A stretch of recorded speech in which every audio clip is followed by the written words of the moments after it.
अस्सलाम वालेकुम। Shakeel Awan journalist official YouTube channel में मैं आपको खुश आमदीद कहता हूँ। आज बड़ी अहम खबरें हैं, अहम से अहम खबरें हैं। आज खबरियत का ही दिन है।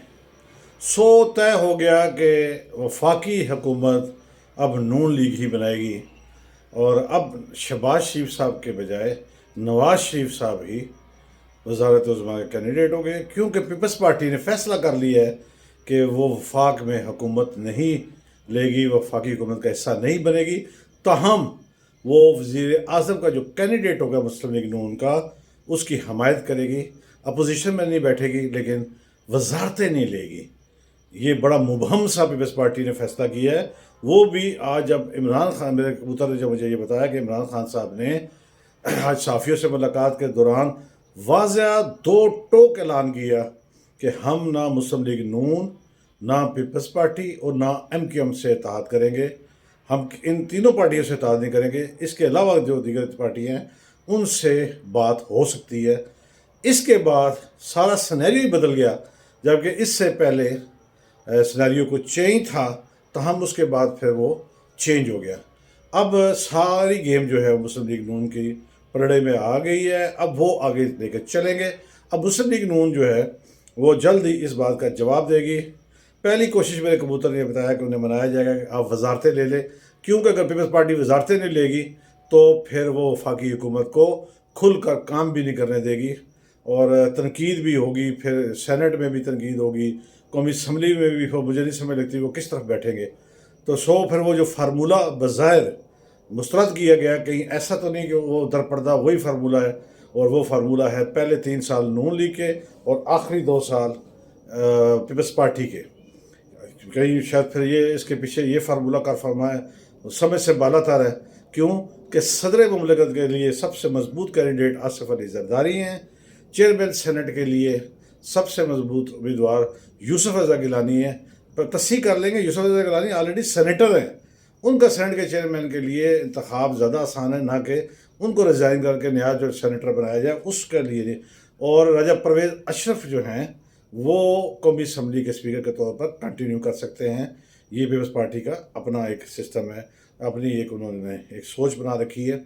मरीम नवाज़ पर फैसला हो चुका है कि नवाज शरीफ ने वाज़ेह तौर पर कह दिया है और वो उनके होंगे वज़ीर आला पंजाब की कैंडिडेट हैं सीधी सीधी।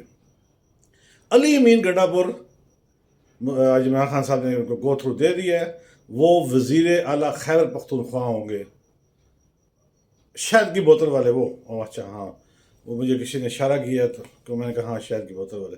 चलें वो अब देखें, पेपर्स PTI जाने वो जाने क्या कुछ है। चलें देखते हैं आगे चल के होता क्या है आगे। इसके अलावा जो है अली अमीन गड्ढापुर के वालिद साहब भी फौत हुए हैं, और काश वो ज़िंदा होते, चंद हफ्ते की वो ज़िंदगी होती तो अपने बेटे को वज़ीर आला के मनसब पे तो देख लेते। ये अपने नसीब की बात है।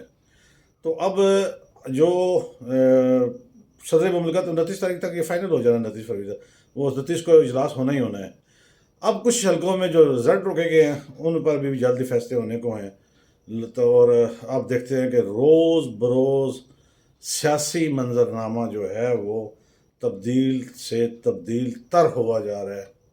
लेकिन यहाँ मैं आपको एक और ख़बर दूँ कि पीपल्स पार्टी जहाँ बहुत मजबूत है, वहाँ वो सिंध में भी हुकूमत बना रही है और बलूचिस्तान में भी बना रही है, और सदर मुमलिकत का भी अहदा ले रही है, चेयरमैन सेनेट का भी अहदा ले रही है, और स्पीकर का भी अहदा ले रही है। फिर देखेंगे 2 सूबे और 3 बड़े अहदे, और मुस्लिम लीग नून सिर्फ एक वज़ारत उज़्मा। तो ये आगे सिस्टम कैसे चलेगा, ये समझदारों के लिए इशारा काफ़ी है। और ये वो मौका है कि अब कोई भी बैक नहीं कर सकता, इसके अलावा आपके पास कम्बिनेशन ही नहीं बन सकता।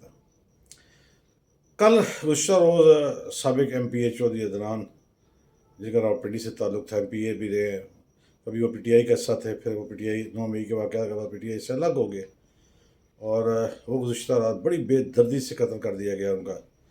और गुज़श्ता रात ही मेरे कबूतर ने मुझे ख़बर दी थी कि इसमें उनके जो रिश्तेदार हैं, चौधरी तनवीर सेनेटर साहब साबिक, और हालिया NA 57 से जीतने वाले बैरिस्टर दानियाल चौधरी, वो उनके आपस में सियासी भी इख्तलाफात हैं, और कुछ उनके ख़ानदानी भी हैं, और कुछ उनके جائیداد کے معاملات بھی ہیں، یہ پورا پنڈی شہر جانتا ہے ایسے معاملات ہیں۔ گزشتہ رات ہی یہ باتیں شروع ہو گئی تھی کہ اس میں اب کوئی بڑے نام جو ہیں وہ نامزد ہوں گے ایف آئی آر میں، تو ایسا ہی ہوا کہ بیرسٹر دانیال چودھری کا نام اور سینیٹر چودھری ترویج کا نام بھی دے دیا گیا ایف آئی آر میں۔ ان کی جو خوشیاں تھیں اس میں کو نظر لگی ہے۔ اب یہ معاملات ظاہر ایک قتل کا مقدمہ ہے، اس میں انصاف کے تقاضے تو پورے ہوں گے، اور اللہ کرے کہ انصاف کے تقاضے پورے ہوں اور دونوں برادریوں، کیونکہ یہ قریبی عزیز بھی ہیں، ان کے درمیان جو رنجشیں ہیں وہ اپنے انجام کو پہنچیں اور رنجشیں ختم ہوں۔ اور یہ اب قتل کا مقدمہ کوئی آسان مقدمہ نہیں ہے، لیکن اب بڑے نام اس میں آ چکے ہیں۔ اب انصاف کے تقاضے ہر صورت جو ہیں وہ پورے ہونے چاہیے۔ میرے چینل کو سبسکرائب کیجیے گا، لائک کیجیے گا، کمنٹس کیجیے گا۔ اگر آپ کو میری بات، خبر، تبصرہ ٹھیک اور صحیح لگے تو ضرور۔ چلتے چلتے ہمیشہ کی طرح میں کہتا رہوں گا کہ جہاں اپنا اور اپنے پیاروں کا خیال رکھتے ہیں، ارد گرد موجود مستحقین کا بھی خیال رکھیے۔ کوشش کیجیے کہ کوئی آپ کی شکایت اللہ سے نہ لگا دے۔ انشاءاللہ کل نئی خبروں، نئی بات کے ساتھ حاضری ہوگی۔ اجازت دیجیے، اللہ حافظ۔